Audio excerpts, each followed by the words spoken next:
Next, we have to know that God has created you to be for people.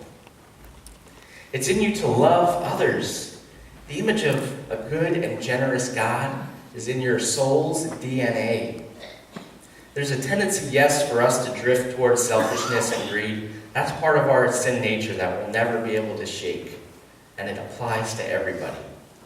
But whenever you say yes to connecting, to serving, to helping someone, or to loving someone, something is sparked within you, isn't it? And it's just more evidence that God is for you and for others. That desire in you to be connected, to be in a relationship, to belong, exists in everyone. God put it there. And God wants you to experience something that is much bigger than you could have ever dreamed. He wants you to understand what happens to your life and what happens to others when you start living like you are for them. I believe that's exactly what Jesus was talking about the day that he confronted the Pharisees, those legalistic people out there he gave us a new commandment in their presence. And what was it? It was love the Lord your God with all your heart, with all your soul, with all your mind, and all of your strength, right? But he didn't end it there, did he? He took something else and added it to it. He said, love your neighbor as yourself. He used the word and there. He didn't say and or, which means you cannot separate those two. If you want to love God, you have to love your neighbor just as much. It's together. What if we all started living this out intentionally? So I'll tell you, there's churches out there where they're not doing that, and you can see the repercussions of it in our society. Did you know that less than 20% of Americans have an active relationship with their neighbor?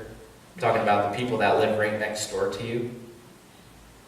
Less than a third have actually even said hello or waved to them. That's crazy. There's a comedian that I love, and I saw this bit on social media one time. It was just a little snippet, so I watched this guy's entire collection after it, but he's pretty funny. His name is Sebastian Maniscalco, a good Italian guy. And he does this bit about how things have changed, when he was younger, like 30 or 40 years ago, versus today, on how we greeted our neighbors or company that came by, right? So what happened is him and his family are sitting on a couch, they're watching television, and all of a sudden, there's a knock on the door, right? And everyone springs up off the couch, and the kids are running to the door, sliding up to it on their socks because they have hardwood floors.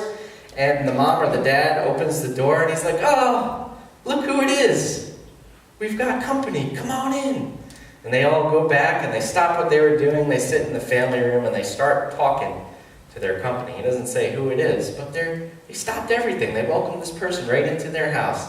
And mom rushes off, and she's got a special cake, a crumb cake that is reserved for an occasion such as this. They put it on the table, they start cutting it up, and she says, would you like me to make you some coffee? I'll make some Senka. The kids today, they have no idea what Senka is. They probably think it's an app you can download on your phone to play. So she does that, and they're having a great time.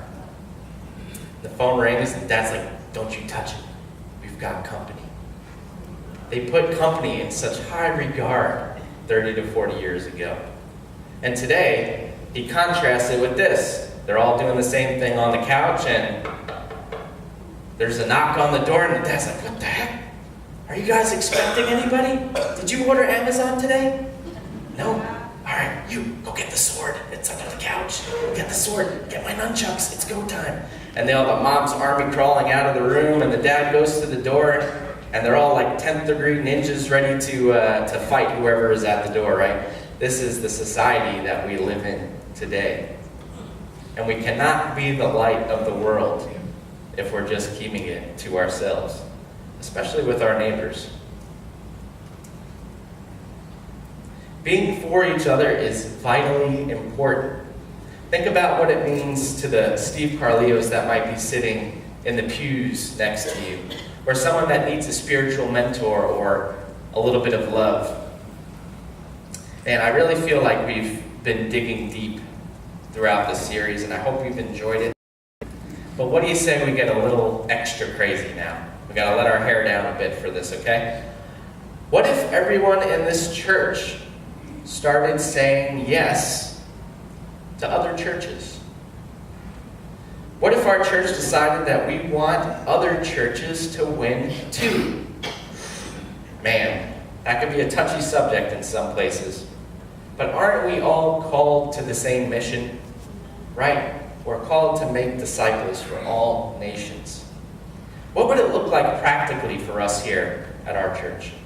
And I'm going to give you an example because we've been doing this already. You might not have known it, but who here remembers Windshape Camp?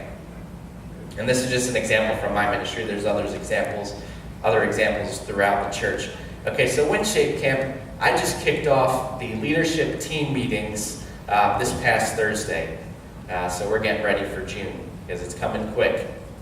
So we get together, there's a bunch of different churches that meet in our leadership positions, and we make sure that all the logistics of Windshape are taken care of for our students. Now represented there, we have Trinity, we have Coastal Life Church, TC3, Covenant Fellowship. There are a bunch of churches that come together to say yes to the children in our community because we want to reach them for Christ. When we say yes to other churches, we all win. What if we started saying yes to Stuart families? What if we started caring about families that are hurting, even if they don't belong to our church or belong to any church? To me, this sounds like Family Promise, right? Is everyone familiar with Family Promise? It's that ministry that a bunch of the churches in our area are working together to try to help families that are experiencing homelessness get reconnected and back out on their own. We are being for families through that. What if we said yes to all Stuart neighborhoods? I'm talking north, south, east, and west, Palm City, and beyond. Some may say that these neighborhoods are a little bit too far from our church, and I tell them, you know what? We have people from St. Lucie County that are coming to worship here at our church. We have people that I know that have even come as far as Palm Beach County to come to our ministry. Even if we are out there and people meet Jesus and they say yes, that they want to follow him, and they go to another church, so what? You know what? There are still angels in heaven that are rejoicing because another one has come into the kingdom. What if we started saying yes to our community leaders? What could happen if we started praying for them more often? What if we started seeing them as real people and not just our elected officials? And what if we went to them without, just our current complaints or frustrations, but we actually cared for them to make sure that they're energized to do a great job for our community? All leaders need that type of encouragement. What if we said yes to our teachers and our schools? What can we do to encourage teachers who spend every day with the children, the teenagers of this community? If you do a little bit of math, we find out that people like myself and Michaela, we spend on average about 80 hours a week. Not a week, a year. We have that level of influence with the people within our ministry. Now, there may be more as we partake in camps and so forth, but when you contrast that with the actual teachers in the school systems, they have on average about 1,200 hours of influence with these children. Shouldn't we want to partner with them to make sure that they're doing well, that they are energized, that they enjoy what they do? What can we do to make sure that all of the students are succeeding, that they're enjoying themselves and feeling like they are loved and that they belong? Here's why we're talking about that in church. Why we've invested so much into this vision. Because if there is one group in our community that should take charge, take the lead, it should be us.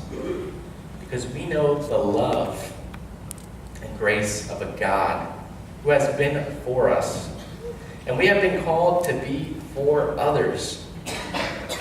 Now, brothers and sisters, I know that none of us in here have not already heard about the tragedy of what happened in Parkland, Florida last week. It's now more important, more so than ever, that we do not separate this loving God from loving our neighbor. We can't do it. At this time, I'd like to invite anyone who's ever been a teacher, if we have any students in here today, or anyone that works in the school systems or has, I invite you to come forward to the altar and kneel. And Michaela is going to come up and engage us in a special prayer for the events that have happened and for our nation as we move forward. Please come.